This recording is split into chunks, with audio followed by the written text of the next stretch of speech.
31 दिसंबर की रात में 12 बजते ही हम 2025 से 2026 की तरफ बढ़ जाएंगे। लेकिन क्या आपने कभी सोचा है कि अगर कल सुबह आप सोकर उठो और आपको पता चले कि आज 1 जनवरी नहीं बल्कि सीधे 11 जनवरी है, तो आप पर क्या बीतेगी? आप बोलोगे, भाई मेरे नए साल की छुट्टियां कहाँ गई, मेरा हैप्पी न्यू ईयर का स्टेटस कहाँ गया? अब सुनने में ये किसी टाइम ट्रेवल की फिल्मी कहानी जैसा लगता है, लेकिन हिस्ट्री के चैप्टर्स में एक बार वाकई ऐसा हुआ था। दुनिया के नक्शे पर एक ऐसा साल भी आया था जब सोकर उठे तो वो 10 दिन आगे चले गए थे। सवाल है कि आखिर ऐसा हुआ क्या था कि रातों रात इस तरह की एक हिस्ट्री ही बन गई। साल था 1582। फ्रांस के राजा हेनरी द थर्ड 4 अक्टूबर की रात को सोने के लिए जाते हैं। अच्छी नींद लेने के बाद जब वो अगली सुबह उठते हैं तो उन्हें पता चलता है कि आज तारीख 5 या 6 अक्टूबर नहीं बल्कि 15 अक्टूबर है।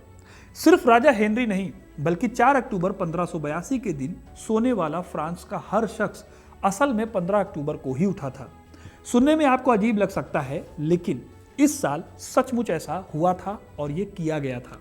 ये एक ऐसी अजीब घटना थी जब कैलेंडर से 4 या 5 नहीं बल्कि पूरे 10 दिन गायब हो गए थे। इंटरेस्टिंग बात यह है कि 4 अक्टूबर को थर्सडे था और 10 दिन बाद जब 15 अक्टूबर आया तब फ्राइडे था। यानी कि अगर आप ध्यान से इस कैलेंडर को ना देखो तो पता ही नहीं चलेगा कि कैलेंडर से एक्चुअली 10 दिन मिस हो गए। लेकिन ये किया क्यों गया? कहाँ गए ये 10 दिन? और क्या अभी भी हो सकता है कि हमारे कैलेंडर से 10 या 15 दिन गायब हो जाए? आज मैं आपको हिस्ट्री के उन 10 गायब दिनों की कहानी सुनाने वाला हूँ, तो वीडियो को इन तक जरूर देखिएगा, क्योंकि अपना इतिहास नहीं जानोगे तो खुद को कैसे पहचानोगे। दोस्तों, ये जो इवेंट है ये 1582 का इवेंट है, लेकिन 10 दिन गायब क्यों किए गए इसे समझने के लिए हमें 2000 साल पहले 46 बीसी जाना होगा, जब रोम का साम्राज्य था। ये वो साल था जब जूलियस सीजर रोम का राजा बना। जूलियस सीजर रोम के सबसे महान राजाओं में से एक थे। जब वो राजा बने तो उन्होंने कई चीज़ें सुधारी थी। इन्हीं चीज़ों में से एक चीज़ थी रोमन कैलेंडर, जो बहुत ही ज़्यादा मिसमैनेज था। ऐसा इसलिए था क्योंकि जूलियस सीजर से पहले रोमन कैलेंडर का मैनेजमेंट पोंटिफेक्स मैक्सिमस यानी कि यहाँ के पुजारियों के हाथों में था। अब वो करते क्या थे? वो अपनी ताकत का इस्तेमाल करने के लिए महीनों को लंबा या फिर छोटा कर देते थे अपने हिसाब से, मतलब जब भी उनका मन करता था। एग्जाम्पल के लिए, अगर उनका कोई दुश्मन सत्ता में होता तो वो साल को छोटा कर देते ताकि उसका जो टेन्योर है वो जल्दी खत्म हो जाए। अब अगर कोई उनका दोस्त या कोई फेवरेबल राजा होता था तो वो साल को बढ़ा देते थे। इसी करप्शन को खत्म करने के लिए सीजर ने एक फिक्स्ड कैलेंडर की जरूरत को महसूस किया। लेकिन जो कैलेंडर जूलियस बदलने जा रहे थे वो असल में था कैसा? देखिए, जो पुराना रोमन कैलेंडर था वो 355 दिन का था। अब ये तो आपको पता है कि जो अर्थ है वो सूरज के चारों ओर चक्कर लगाती है 365 दिनों में। इस वजह से हर 2 साल में रोमन कैलेंडर में 22 या फिर 23 दिन अलग से जोड़े जाते थे। इन्हें इंटर कैलरी ईयर्स कहा जाता था। ये इसलिए किया जाता था ताकि कैलेंडर सीजन्स के साथ सही से बैठ सके। मतलब ये कि जिस महीने में गर्मियों का महीना आता है उसी महीनों में गर्मियाँ आए, इसीलिए काम किया जाता था। लेकिन पहली शताब्दी ईसा पूर्व में पूरा का पूरा रोम युद्ध और स्ट्रगल्स के बीच में फंस गया। इस दौरान ये जो 22 दिन जोड़ने का काम होता था वो सही से हुआ नहीं। इस वजह से रोमन कैलेंडर बुरी तरह से बिगड़ गया। यानी कि जूलियस सीजर को एक ही टाइम पर एक तरफ तो जंग लड़नी थी और दूसरी तरफ ये कैलेंडर भी ठीक कराने थे। इसके लिए सीजर ने रोम के सबसे बेहतरीन एस्ट्रोनॉमर्स को काम पर लगाया। इन एस्ट्रोनॉमर्स ने कड़ी मेहनत करके एक नया कैलेंडर बनाया, क्योंकि पुराने रोमन कैलेंडर को ठीक करना बहुत मुश्किल काम था। अब ये जो नया कैलेंडर था ये इस लॉजिक के साथ बनाया गया कि एक सोलर ईयर 365.25 दिन लंबा होता है। नए कैलेंडर में साल अब जो है वो 355 की बजाय 365 दिनों का होना था, और हर 4 साल में फरवरी के महीने में एक दिन और ऐड करा जाएगा, तो जो 0.25 का डिफरेंस आता था वो भी पूरा हो जाएगा। इस तरह से एक सिंपल और ज़्यादा इम्पैक्टफुल कैलेंडर बनाया जा सकेगा। इसे हम लीप ईयर कहते हैं, और आप जानते ही हैं कि अभी तक लीप ईयर का ये सिस्टम फॉलो होता आया है। इस कैलेंडर को नाम दिया गया जूलियन कैलेंडर। लेकिन कुछ इंटरेस्टिंग डिटेल्स जो आपको माइंड ब्लो कर देंगी वो भी आपको अभी अभी बता देता हूँ। क्या आप जानते हैं कि सीजर ये सब अकेले नहीं कर रहे थे? इस मिशन के लिए उन्होंने अपने ईगो को किनारे रखा था। इजिप्ट तब उनका दुश्मन माना जाता था, लेकिन इन्होंने इजिप्ट की हेल्प ली। इन्होंने अलेक्जेंड्रिया के एक महान खगोल शास्त्री सोसिजेंस को रोम बुलाया था। सोसिजेंस ने ही सीजर को समझाया था कि चांद के भरोसे रहना छोड़ दो और सूरज की चाल को अपनाओ। यानी कि लूनर की जगह पर सोलर कैलेंडर बनाओ। इंटरेस्टिंग बात यह भी है दोस्तों कि इसी कैलेंडर रिफॉर्म के दौरान महीनों के नाम भी बदले गए थे। पहले जुलाई के महीने को क्विंटलिस कहा जाता था, जिसका मतलब होता था 5वां महीना, लेकिन सीजर के इस महान काम के सम्मान में इसका नाम बदलकर जुलाई कर दिया गया। बाद में जो उनके उत्तराधिकारी हुए ऑगस्टस, उन्होंने भी अपने नाम पर अगस्त महीने का नाम रखवा लिया।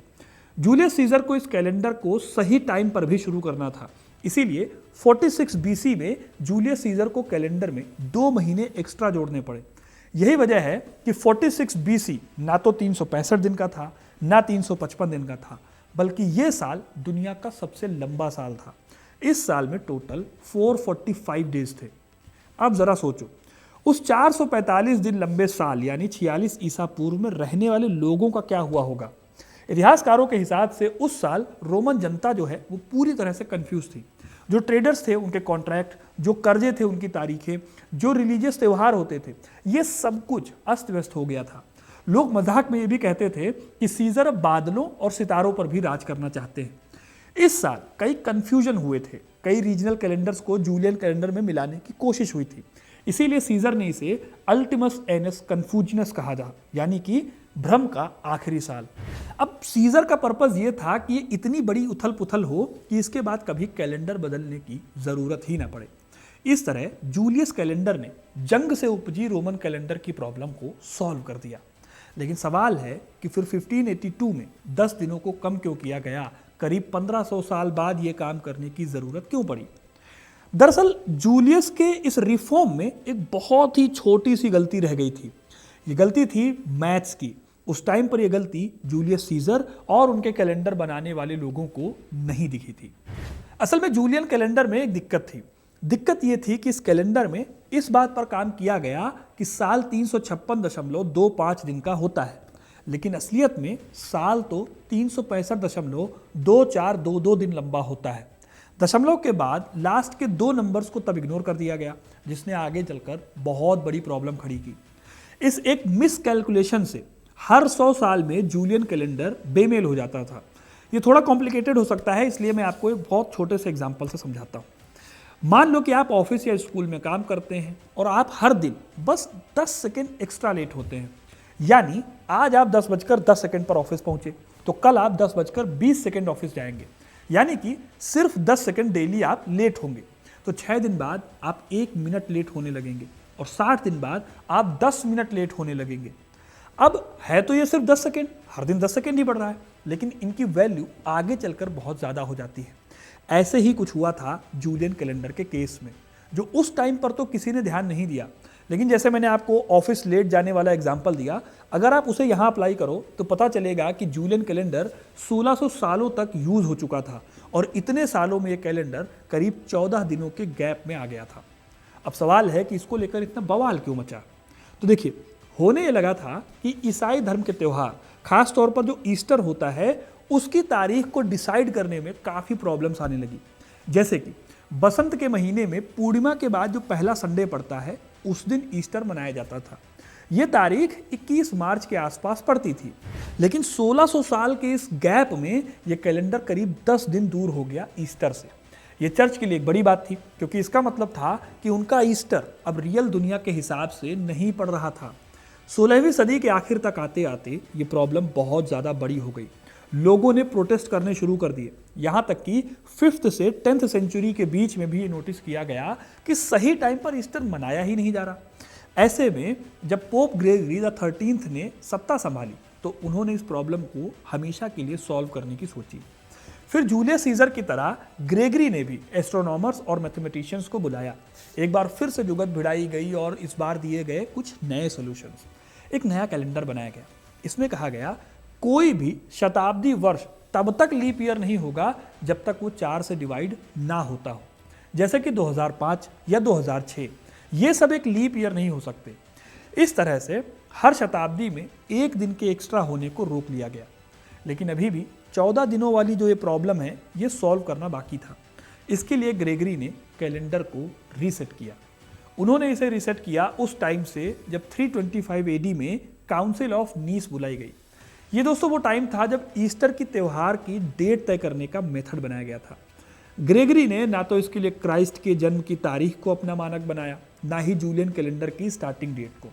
इसीलिए सारी मैथ को बिठाने के बाद भी 4 दिन ही कम हुए। 10 दिनों की प्रॉब्लम अभी भी बाकी थी। इन 10 दिनों के लिए एक ही उपाय था। साल 1582 में ग्रेगरी ने इंटर ग्रेविसिमास नाम की एक डिक्री जारी की। इसमें कहा गया कि अक्टूबर महीने में इन 10 दिनों की मिसकैलकुलेशन को ठीक करने के लिए 10 दिन डिलीट किए जाएंगे, यानी कि थर्सडे 4 तारीख के बाद शुक्रवार को 15 तारीख होगी। फिर वही हुआ जो मैंने आपको वीडियो की शुरुआत में बताया था, हेनरी III वाला किस्सा। लेकिन इस चेंज को हर देश ने एक्सेप्ट नहीं किया। असल में ये वो दौर था 16वीं शताब्दी का जब ईसाई धर्म प्रोटेस्टेंट और कैथोलिक्स में बट चुका था। इसीलिए स्पेन, इटली, पुर्तगाल और पोलिश लिथुआनियाई जो कंट्रीज थी, इन्होंने तुरंत पोप के चेंज को एक्सेप्ट कर लिया। फिर फ्रांस में इस कैलेंडर को दिसंबर में अपनाया गया। इसके बाद 1584 के आखिर तक आते आते पूरा कैथोलिक यूरोप ग्रेगोरियन कैलेंडर का उपयोग करने लगा।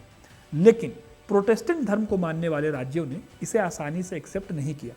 उल्टे इस चेंज का उन्होंने विरोध भी किया। एग्जाम्पल के लिए यूनाइटेड किंगडम ने 1752 में ग्रेगोरियन कैलेंडर को अपनाया था।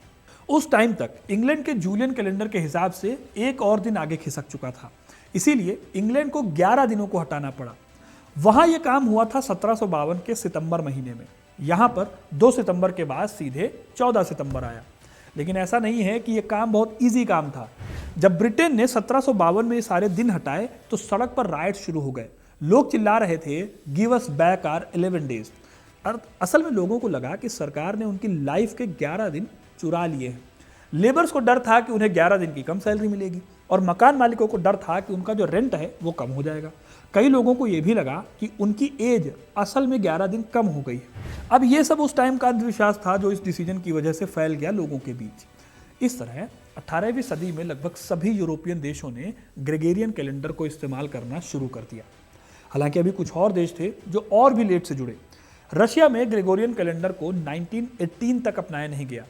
इसीलिए जो कंफ्यूजन का साल 46 BC में रोम में हुआ, वो साल रूस की 1917 की अक्टूबर क्रांति के आसपास पैदा हुआ। अगर देखा जाए तो जूलियन कैलेंडर के हिसाब से क्रांति 25 अक्टूबर को हुई थी, लेकिन ग्रेगोरियन कैलेंडर के हिसाब से क्रांति 7 नवंबर को हुई। आज दोस्तों ग्रेगोरियन कैलेंडर दुनिया का सबसे ज़्यादा यूज में लाया जाने वाला कैलेंडर है। लेकिन इसके बावजूद लोग अपने अपने धर्म के लिए अपने धर्म से जुड़ा कैलेंडर ही इस्तेमाल करते हैं। जैसे कि हमारे यहाँ शम्वत कैलेंडर इस्तेमाल होता है, इस्लाम के लिए हिजरी कैलेंडर इस्तेमाल होता है, जापानी शासक कैलेंडर अलग है, या यहाँ तक कि पुराना जूलियन कैलेंडर जो अभी भी कई रूढ़िवादी ईसाई इस्तेमाल करते हैं। वैसे एक बहुत ही इंटरेस्टिंग बात बताऊँ आपको, तो हम आज भी टाइम को एडजस्ट करते हैं। आज हम उन दिनों को नहीं बल्कि सेकेंड्स को एडजस्ट करते हैं, जिसे लीप सेकेंड कहा जाता है, क्योंकि अर्थ की जो रोटेशन है वो थोड़ी धीमी हो रही है। इसीलिए जो एटॉमिक क्लॉक्स हैं उनको उनके साथ मिलाने के लिए कभी कभी एक सेकंड जोड़ना पड़ता है। फ्यूचर में इंटरनेट और सैटेलाइट्स के लिए ये 1 सेकंड भी बहुत बड़ा चैलेंज बन सकता है। तब हो सकता है कि हमें दिन को फिर से एडजस्ट करना पड़ जाए। तो दोस्तों ये थी कहानी कि कैसे अक्टूबर में 10 दिन अचानक कम हो गए। हालांकि आप सवाल पूछ सकते हैं कि क्या ऐसा फिर कभी हो सकता है। तो देखिए, देखा जाए तो अब ये काम होना ना के बराबर है, क्योंकि ग्रेगोरियन कैलेंडर ने दिनों की इस प्रॉब्लम को लगभग सॉल्व कर दिया। हालांकि अभी भी अर्थ का चक्कर लगाने में 36 सेकंड का सालाना कैलकुलेशन एरर है। इस तरह करीब 3300 साल लगेंगे सिर्फ एक दिन का अंतर पैदा करने में। इसीलिए कोई ऐसी घटना जब 10 दिन हटाने पड़े, उसके लिए कितना इंतजार करना होगा ये आप कमेंट में बता सकते हैं। तब तक के लिए चिंता की कोई बात नहीं है। नया साल आपको मुबारक हो, और ऐसे ही हमारी वीडियोस को देखते रहिए। ये वीडियो पसंद आया है तो अपने दोस्तों के साथ शेयर कीजिए, फैमिली में शेयर कीजिए। वीडियो को लाइक और शेयर करना ना भूलें, और ऐसे इंटरेस्टिंग कहानियों के लिए, इतिहास से जुड़े रहने के लिए चैनल को सब्सक्राइब जरूर करें। धन्यवाद।